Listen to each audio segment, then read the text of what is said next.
sallallahu alaihi wasallam,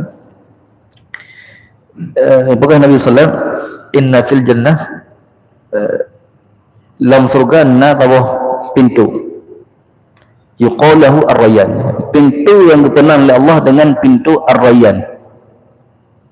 Yadkhulu minha as-saimun. Pintu ar-rayyan kan, karena surga itu beda-beda pintu. Na pintu sembahyang, na pintu zakat, na pintu kebaikan-kebaikan lain, na pintu puasa. Jadi orang damang surga, tengok orang akan damang surga tergantung amal yang lu kubur.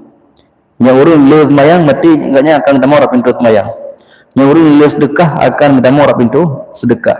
Yang orang lu puasa akan damang pintu nanji pintu rayyan. Alhamdulillah Nabi kita pintu rayyan khusus orang berpuasa. Fa idza dakhalu ughliqa. Ketika urung puasa kita mau lah pintunya getuk pintu. Hanya tamu lain kecuali khusus bagi orang puasa. Berarti pun nak